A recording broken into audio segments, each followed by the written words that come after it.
현장에 달려가 약자 편에 서겠다. 민주평화당 당대표로 선출된 정동영 대표의 취임사 머릿말이었습니다. 약속대로 정 대표는 취임 후 다양한 민생 현장을 바쁘게 오가고 있습니다. 하지만 당 안팎 상황을 보면 산적한 난제에 정동영 대표의 어깨가 무거울 수밖에 없을 것 같은데요. 어떤 해법을 갖고 있는지 직접 들어보는 시간을 마련했습니다. 민주평화당 정동영 대표와 함께합니다.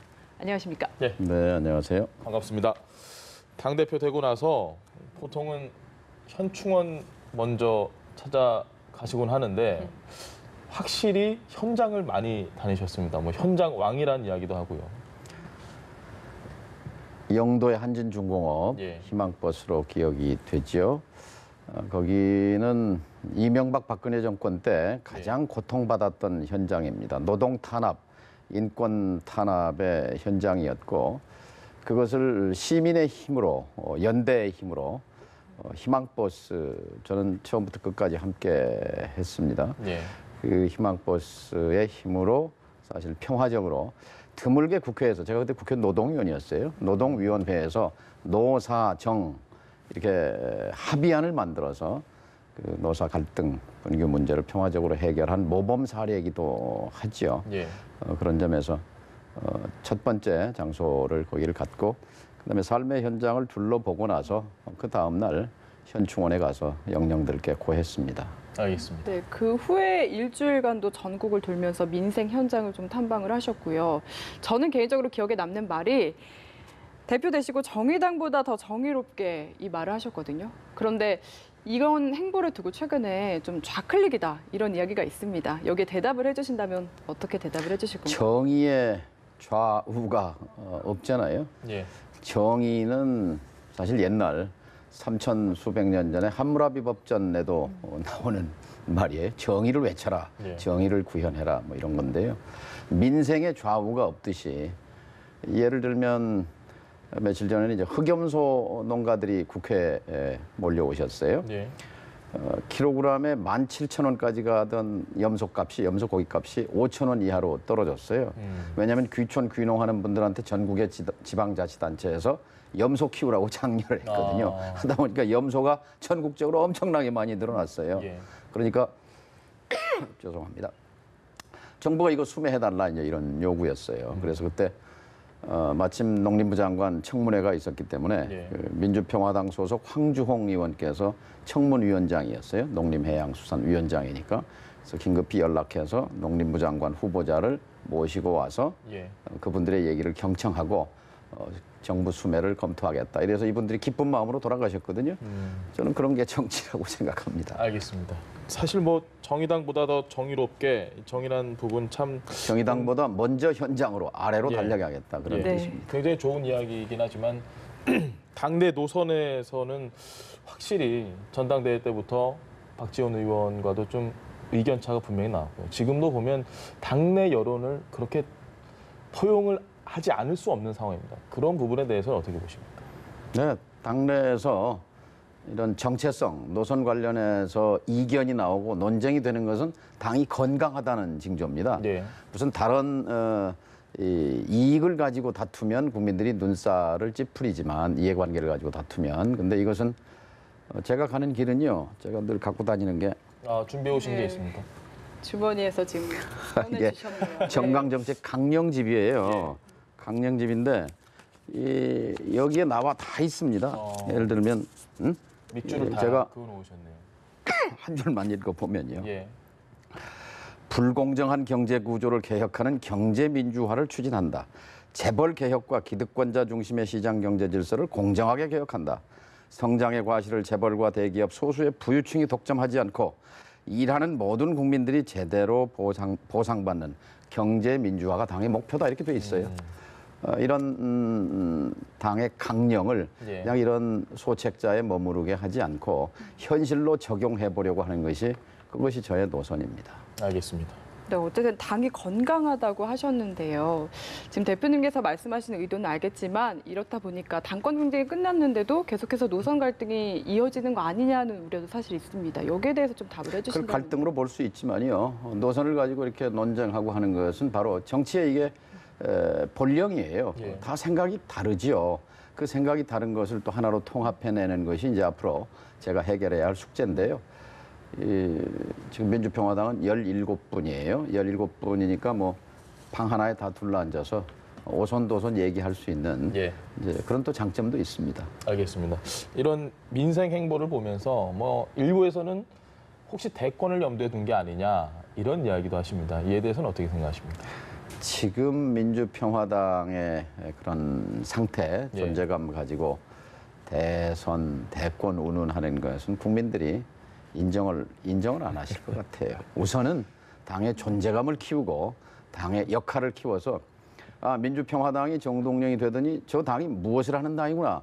힘없고 목소리 약한 사람들을 정확하게 대변하는구나. 자영업자, 지금 이 시대에 가장 고통받는 사람 중에 소상공인 자영업자. 매출은 줄어들지요. 네. 인건비는 올랐지요. 그다음에 경쟁은 심해지지요. 희망이 안 보이거든요. 임대료 오르지요. 이분들의 가려운 데를 정확하게 긁어드리고 대변하고 그래서 농민, 자영업자, 중소기업, 비정규직, 청년 실업자 숫자는 많은데 네. 정치적인 힘은 별로 없어요. 이분들을 확실하게 대변하는 것이 지금 민주평화당이 가야 할 길이다고 생각합니다. 네, 현장 정치를 하시겠다 좀 이렇게 이해를 해볼 수 있을 것 같고요. 또 하나 지금 꼭 해내겠다고 이야기를 하신 게 선거제도 개편입니다. 구체적으로 어떻게 바꾸시겠다는 건지 설명 제가 좀 쉽게 부탁드립니다. 말씀드릴게요. 예. 주권자가 국민이잖아요. 국민이 준 표수만큼 그 표만큼 국회의원 숫자를 할당하란 겁니다. 예. 지금은 그렇게 안 돼 있어요. 예를 들면 이번에 6월 지방선거에서 경기도 도의원을 142명을 뽑았는데요. 거기에 자유한국당이 25% 얻었어요. 예. 그런데 4석 가져갔습니다. 그다음에 민주당은 52% 얻었어요. 52% 얻었는데 142명 중에 135명을 가져갔어요. 거의 다 이게 이제 승자 독식 제도의 모순이거든요. 예.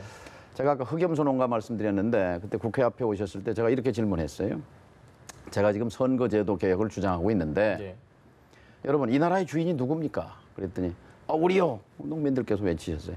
그런데 왜 이 나라의 주인이 국회 안에도 못 들어가고 문 밖에서 이렇게 소리만 지르고 이래서 되겠습니까? 예. 자, 여러분이 농민당을 만들어서 농사 짓는 사람이 입법자로 국회에 들어가게 하는 것이 농업 문제, 농민 문제, 농촌 문제의 가장 빠른 해결 방법입니다. 그랬더니 이분들이 박수 환호성을 보내는 거예요. 자, 여러분 우리 힘만으로 부족하니까 여러분과 연대해서 선거제도를 바꿉시다. 이 선거제도는 70년 된 겁니다. 예. 아무리 좋은 제도도 70년 되면 낡게 됩니다. 자, 제도가 사상이고 제도가 세상을 바꿉니다. 우리는 30년 전에 대통령 뽑는 제도를 바꿨어요. 직선제로 바꿨잖아요. 예. 그래가지고 전두환 체제를 청산했고 박정희 체제를 청산했습니다. 이제 국회의원 뽑는 제도를 바꿔서 숫자는 많은데 정치적 힘이 없는 분들이 이런 사회적 경제적 약자들이 정치 세력을 만들어서 국회에 들어갈 수 있도록 만드는 것. 이것이 선거제도 개혁이고 이렇게 되면은 이게 바로 먹고 사는 문제를 해결하는 지름길입니다. 이거를 연동형 비례대표제라고 하는데요. 이거를 3년 전에 2015년 2월 달에 중앙선거관리위원회가 예. 오죽했으면 정치를 보다 못해서 중앙선관위가 나서서 개혁안을 만들어가지고 국회에 냈어요. 그게 연동형 비례대표제. 국민이 준 표만큼 국회의원 숫자를 할당해라. 이런 건데요. 근데 이제 그 안에는 좀 약점이 있어요. 뭐냐면 국회의원이 현재 300명인데 200명은 지역구에서 뽑고 100명을 비례로 해가지고 그걸 이제 할당하자 하는 건데 현재 지역구 국회의원이 253명입니다. 예. 그럼 53명을 줄여야 되잖아요. 근데 그럼 국회에 통과가 되겠습니까? 안 되죠. 뭐 결사항전할 테니까. 그래서 제가 이제 대안은 뭐냐면 253명은 그냥 인정하고 예. 그리고 비례 100명을 확충해서 353명 국회가 되는 거죠. 근데 그러면 국민들께서 국회의원 숫자 늘어나가는 건 질색하시잖아요. 그렇죠. 예. 그러니까 대신 그러면 10년 동안 국회 예산을 동결해서 예. 비용은 같은 비용 가지고 300명에게 주는 그 세비와 비서관 숫자를 353명에게 낮추는 거죠. 국회의원의 특혜와 그러니까 특권과 혜택은 줄어드는 거죠. 가령 세비가 1,000만 원이면 800만 원으로 줄이는 거고 예. 비서관 8명이면 7명, 6명으로 줄이면 국민 입장에서는 같은 비용으로 국회의원은 머슴인데 머슴을 더 쓰는 거니까 예. 아마 이 방송 들으시는 우리 저 국민들께서도 반대하시지 않을 것 같아요. 지금 금방 국회의장님 만나고 오는 길이에요. 문희상 의장께서 같이 한번 해봅시다. 왜냐하면 지금 문희상 의장께서 앞장서셨어요. 이 선거제도 개혁을 하면 20대 국회가 역사에 남는 국회가 된다. 그리고 문재인 대통령이요. 민주당 대표 시절에 이것을 연동형 비례대표제를 당의 당론으로 만든 분이에요. 그다음에 대통령 후보 시절에는 이걸 공약으로 걸었어요. 또 대통령이 된 뒤에는 중점 국정과제로 삼았어요. 그다음에 4월 달에 개헌안을 제출할 때는 만일 여야가 선거제도 개혁에 합의한다면 분권형 권력 구조를 양보하겠다. 그것까지 말씀했던 분이에요. 그래서 지금 민주평화당이 의원총회를 하다가 또 달려왔는데요. 그 장병환 원내대표 민주평화당에서 아마 청와대 가셔서 그 문제 강력하게 제기해야 한다 하는 것이 다수 의원들의 얘기였습니다. 그 얼핏 드는 생각이 뭐 혈세라는 부분, 그 예산이나 이런 건 그대로 두고 의원 수만 늘린다고 하면 뭐 일정 부분 이해는 되지만 예를 들어서 지금 한국당이나 민주당 같이 이미 충분한 의석을 확보하고 있다라고 생각하는 다수당들이지 않습니까? 뭐 여당, 제1야당 여기서는 이 부분 어떻게 생각할지 좀 궁금한데요. 바로 그게 핵심입니다. 지난 10수년 동안 김대중 대통령도 연동형 비례대표제를 관철하려다 실패했고 노무현 대통령도 안 됐어요. 노무현 대통령도 퇴임 후에 그래서 뭐라고 썼느냐면요. 대통령 한 번 하는 것보다 선거제도 개혁이 중요하다. 그렇게 강조하셨지만 뜻을 이루지 못한 게 뭐냐면 이 선거제도는 선거의 규칙이기 때문에 어느 한 당사자라도 들어놓으면 갈 수가 없어요. 이걸 합의를 해야 되기 때문에. 그런데 천재 일우의 기회가 왔어요. 그동안 절대 불가를 외쳤던 자유한국당이 말하자면 찬성으로 지금 긍정적인 쪽으로 돌아선 거예요. 제가 어제 민주평화당이 국회에서 선거제도 개혁으로 다당제 민주주의로 가자 하는 토론회를 했는데 5당 대표들께서 다 오셨어요. 홍영표 원내대표만 지방 가셔서 박병석 부의장이 대신 참석하셨고 김성태 자유한국당 원내대표를 비롯해서 5당 원내대표가 다 참석해서 선거제도 개혁을 한번 해보자 이렇게 그동안 수면 아래 가라앉아 있던 이 선거제도 개혁 이슈가 일단 물 위로 떠오른 겁니다. 이것이 올 연말까지 선거제도 개혁을 이룰 아주 철호의 저는 기회가 왔다고 생각합니다. 그렇지 않아도 이 시간에 어제 바른미래당 김관영 원내대표께서 거기 갔다 왔다고 얘기하시더라고요. 그래서 잘 이야기 됐다고. 네, 이번 기회를 좀 잘 살렸으면 좋겠는데 어쨌든 그러면 정치의 풍경이 확 바뀝니다. 우리가 부러워하는 뭐 덴마크나 스웨덴이나 네덜란드나 독일이나 뭐 핀란드나 벨기에나 이런 나라를 다 이런 식으로 연동형 비례대표를 통해서 거기는 농민당도 있고 뭐 노동자당도 있고 청년당도 있고 녹색당도 있고 다양한 정치 세력들이 나와서 합의 민주주의를 해요. 예외 없이 다 복지국가의 길을 갔습니다. 알겠습니다. 기대 한번 해보겠습니다. 네, 이 선거제 개편도 그렇고요. 사실 국회에서 영향력을 발휘를 하려면 더더욱 지금 교섭단체 지위를 회복을 해야 할 것 같은데요. 한석이 부족합니다.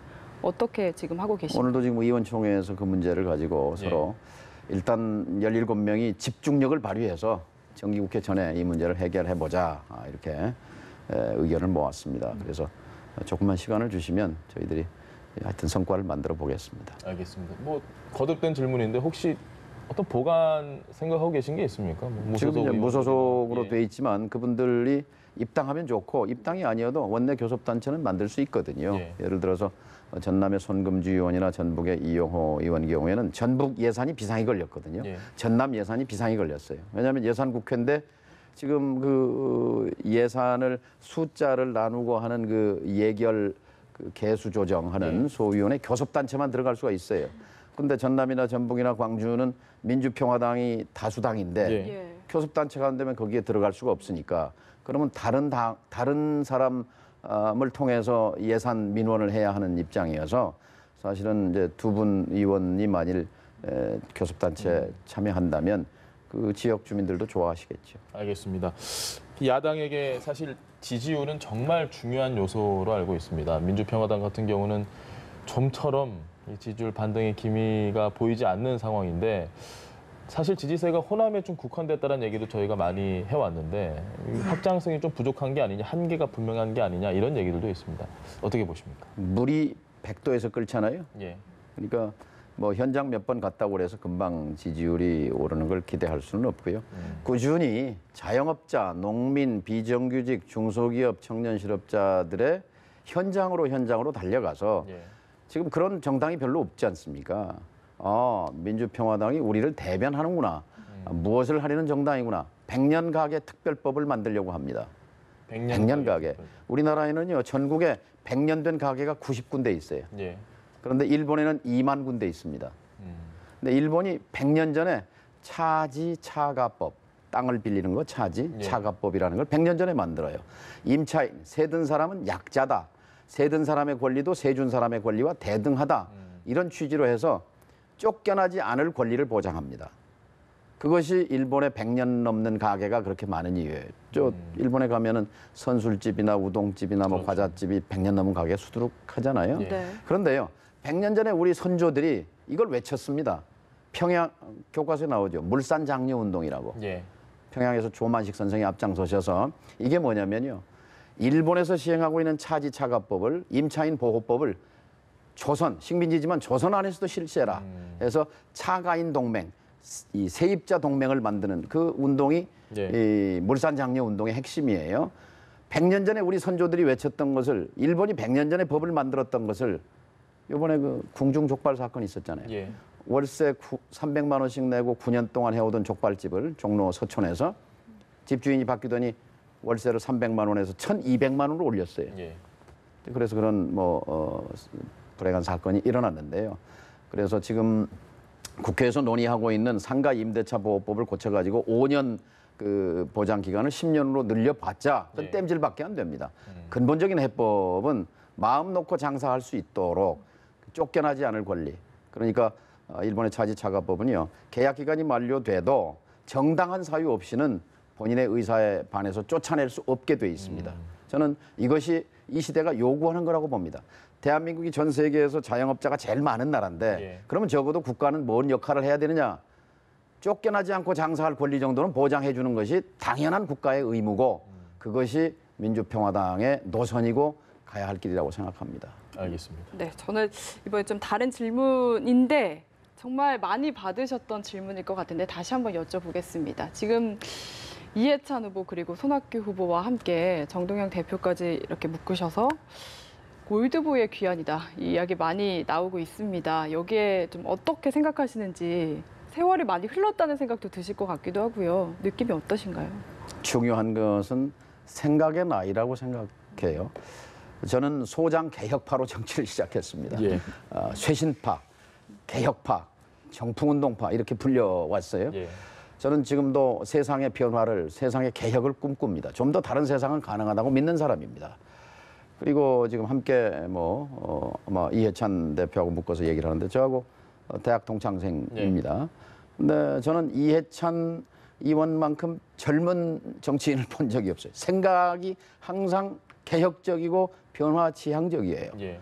그런 점에서 저는 중요한 것은 생각의 나이다 이렇게 생각하고요. 지금은 또 굉장히 중요한 정치적으로 개헌 또는 선거제도 개혁 또 우리 사회의 지금 이 남북 그 평화, 네. 우리 사회의 구조적 변화 이런 것을 앞두고 있는 입장에서 좀 더 경험이 풍부하고 역량이 있는 중량감이 있는 정치인들이 등장하는 것이 나쁘지 않다고 생각합니다. 알겠습니다. 영화 얘기로 갑자기 넘어가 보겠습니다. 공작 지금 뭐 박스 오피스 1위라는 얘기도 있는데요. 이 당시 흑금성 이분이 활동할 당시에 말씀하셨던 그 쇄신파셨을 겁니다 아마 그때 대변인 하실 때 뭐 DJ 모실 때였던 것 같은데 뭐 이후에 통일부 장관으로 김정일 위원장도 만나고 그 공작 영화 오늘 보러 가신다고. 네, 오늘 저녁에 끝나고 나서 이제 공작 영화 단체 관람 갑니다. 우리 당에서요. 20년 전이죠. 김대중 새정치국민회의 대통령 후보가 당선되는 것을 저지하기 위한 당시 정보기관의 공작과 역공작 이 과정에 이제 제가 당시 대변인이었는데 그 나중에 이제 흑금성이라고 이제 으스스한 이름으로 그때는 뭐 흑금성이라는 이름이 아니었고 박아무개라는 분이었는데 저에게 접촉이 왔어요. 처음에는 제가 극력 회피했죠. 저는 그런 그 공장 냄새가 나는 이런 건 생내적으로 좀 싫어합니다. 그래서 다른 분에게 자꾸 이렇게 소개를 시켜드리고 했는데 제가 아니면 뭐 정보를 제공할 수 없다. 그래서 이제 늘 만나면서 이른바 이제 공작과 역공작에 관한 얘기를 많이 들었는데 예. 그 중요한 보고가 있을 때 이제 김대중 총재께 후보께 보고를 하면 쉿 하고 A4 용지를 이렇게 내미시는 거예요. 제가 이제 필담으로 써서 이렇게. 근데 어쨌든 결과적으로 예. 당시 97년 여름부터 12월 19일, 18일 대선까지 있었던 여러 차례 북풍 공작이 있었어요. 그것을 막아내는데 결과적으로 흑금성 그 공작원의 도움을 받은 것이 사실입니다. 이게 영화로 오늘날 이렇게 영화로 상영이 될 정도의 지금 시대 분위기 어떻다고 보십니까? 그러니까 이제 그때는요, 말하자면 남북의 적대적 공생이죠. 적대와 대결을 하면서도 또 정치적으로는 서로 의존하는 거예요. 선거를 앞두고 갑자기 판문점에서 총을 흔들어서 완전히 국내 선거판을 북풍판으로 만들어 버린다거나. 97년 그 공작이라는 영화에도 아마 나올 겁니다만 8.15 예. 내일이 8.15죠? 예. 97년 8.15 날 12시에요. 평양방송에 당시 새정치국민회의, 김대중 총재 새정치국민회의 지도위원회 의장이 평양방송에 나타납니다. 예. 밀입북을 한 거예요. 깜짝 놀랄 일이네요. 그러니까 뭐 그냥 뭐 경악했죠. 그러니까 뭐 김대중 총재에게는 당시 용공이라는 딱지를 씌우기 위해 혈안이 돼 있었기 때문에 뭐 초비상이었죠. 근데 그것도 이제 우리 흑금성 공작원으로부터 귀띔을 받았던 내용입니다. 그래서 그 다음 날 제가 대변인으로서 브리핑을 하면서 이것은 정보기관의 기획 입북 의혹이 있다. 예. 그러니까 이것은 김대중 죽이기다라고 규정을 함으로써 그 지지자들이 흔들리지 않았죠. 김대중 총재에 대한 그런 음해가 가해지는구나 하는 그런 거를 국민들이 알게 됐죠. 알겠습니다. 네, 당시 기억이 있으시니까 영화를 보고 난 후에 좀 어떻게 다르다 맞다 이렇게 이야기 들었으면 더 재밌을 것 같은데. 영화겠죠. 네, 좀 아쉬움도 남네요. 뭐 많이들 보시면 좋겠어요. 저는 봤습니다. 보셨어요? 예. 유일하게 지금 봤습니다. 어떻게 재밌었습니까? 꼭 보십시오. 예, 꼭 네. 보셔야 될 겁니다. 요즘처럼 참 남북관계 분위기가 좋아서 대표님도 기분이 좋으실 것 같은데 사실 말씀을 3차 남북 정상회담을 8월이 가기 전에 하는 게 좋을 것 같다고 예. 했는데 그건 좀 무리 건너간 것 같습니다. 예. 앞으로 우리 정부 좀 어떻게 해야 된다고 조언을 해주신다면요. 아주 잘 됐어요. 예. 9월 하순쯤 3차 정상회담이 이루어질 텐데요. 작년을 생각해 보면은 사실 천지개벽한 거죠. 네. 이 적대와 대결로부터 이제 핵 문제 해결과 평화로 대전환이 일어났지 않습니까? 네. 근데 이제 여기에 걸림돌이 있어요. 불신입니다. 특히 북한과 미국 사이에 놓인 뿌리 깊은 불신, 그 속에는 이제 증오가 있는 거고요. 그 불신의 그 골짜기에 다리를 놓는 것이 예. 지금 이제 우리의 역할이고 또 문재인 대통령과 이제 정상회담의 이제 역할이죠. 우리가 할 역할이 뭐냐면요. 지금 트럼프 대통령을 도와줘야 됩니다. 그게 뭐냐면 트럼프 대통령은 싱가포르 예. 정상회담을 자신의 공적이라고 생각하지만 예.